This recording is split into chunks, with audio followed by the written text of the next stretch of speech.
Saviez-vous que les équipements Cisco nécessitent des licences pour activer certaines fonctionnalités? Dans ce cours complet, nous allons parler du système de licence iOS Cisco et nous verrons comment installer et gérer ces licences ainsi que de la manière dont nous pouvons activer des fonctionnalités supplémentaires comme la sécurité, la voix sur IP et le MPLS. Alors restez bien avec moi jusqu'à la fin pour comprendre les étapes nécessaires à l'achat, l'installation et la gestion des licences, mais aussi pour découvrir l'application Cisco Licence Manager pour une gestion simplifiée.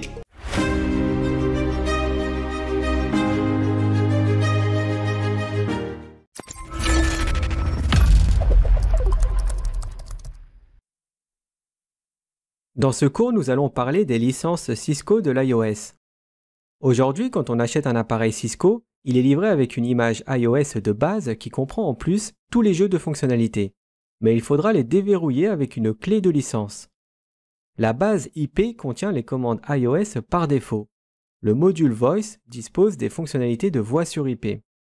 Le module Data prend en charge plusieurs fonctionnalités comme le MPLS. Et la sécurité donne accès au firewall, au VPN et à d'autres systèmes de sécurité. La commande Show version nous donne des infos sur les licences installées de l'équipement. Et si on fait un Show licence, on a le droit à plus de détails sur chaque fonctionnalité. Maintenant, admettons que nous voulons mettre en place un VPN avec un tunnel IPsec entre deux routeurs. Avec un iOS de base, on peut très bien monter un tunnel VPN, mais si on souhaite appliquer une cryptologie, alors il nous faudra l'extension sécurité. Pour acheter ce package, on devra prendre contact avec un revendeur Cisco et ce dernier nous fournira un numéro PKT. En plus de ça, nous avons besoin du numéro UDI qu'on peut obtenir en faisant un show licence UDI sur notre équipement. Avec ces deux numéros, Cisco va pouvoir nous générer une licence et nous l'envoyer. On recevra un fichier en .leak. On n'aura plus qu'à l'installer avec la commande licence install et terminer par un redémarrage.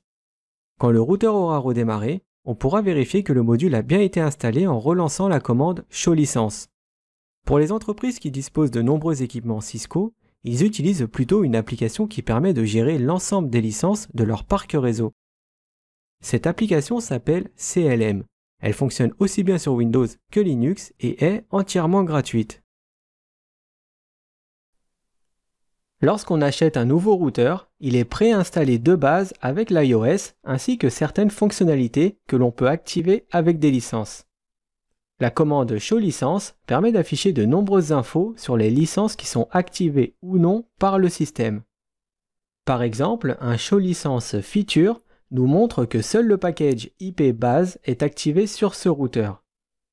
Quand on reçoit un routeur, il est généralement livré avec une licence d'évaluation pour la plupart des packages et des fonctionnalités. Comme ça, si on souhaite essayer une nouvelle fonctionnalité, eh bien il suffit simplement d'activer la licence d'évaluation. Et si par la suite on veut activer en permanence cette licence temporaire, alors il faudra en faire la demande chez Cisco ou bien chez un de leurs prestataires qui nous fournira un certificat pour obtenir notre licence. Ce certificat porte l'extension PAC, qui est en fait une clé de licence produit. On peut le voir comme un contrat qu'on a avec Cisco. Activer un package sur un routeur en demandant une licence permanente se fait en plusieurs étapes. Tout d'abord, il faut acheter la fonctionnalité que l'on souhaite débloquer directement chez Cisco ou chez un revendeur. Après l'achat, on reçoit une clé produit qui est plus connue sous le nom de PAC. En général, cette clé est reçue par email. Ensuite, il faut récupérer sur l'équipement où l'on souhaite installer la licence son identifiant unique avec la commande Show licence UDI. Ce numéro UDI comprend l'identifiant du produit qu'on appelle le PID. Une fois qu'on a en possession le PAC et l'UDI, il faut générer le fichier de licence. On peut voir ça comme une fusion du PAC et de l'UDI pour donner un fichier en .xml. Pour faire cet assemblage, il y a deux options. Soit avec l'application Cisco Licence Manager, qui est un logiciel libre, ou soit directement sur le portail des licences Cisco. Et pour finir, il ne reste plus qu'à uploader le fichier sur la mémoire flash de l'équipement et de l'installer avec la commande licence install. Dans l'exemple, on lui dit d'aller chercher ce fichier dans la mémoire flash et on redémarre le routeur pour que la licence soit bien activée.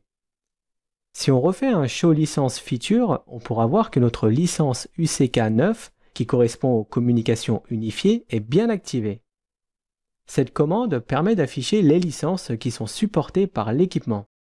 Chaque équipement est livré avec la fonctionnalité de base qui s'appelle base IP et qu'on retrouve sous le nom de IP Basec 9 dans les équipements Cisco.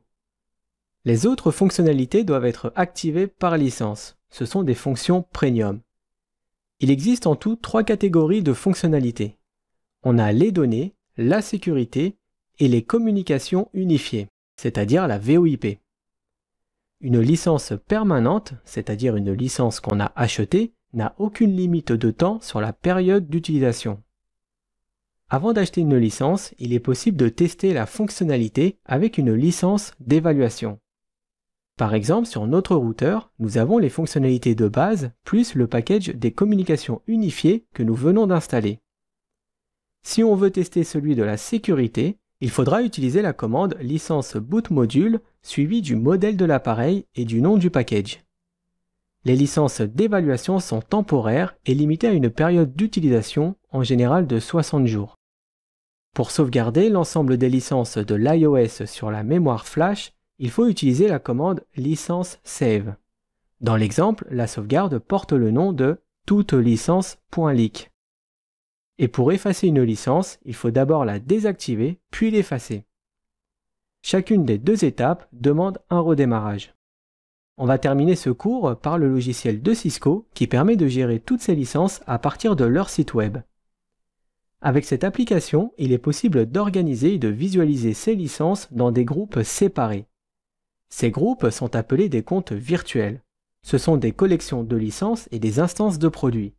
Grâce à ces groupes, il est possible de les classer par unité commerciale, type de produit ou tout autre service de son entreprise. En gros, ça permet de manager facilement ces licences en les regroupant au même endroit.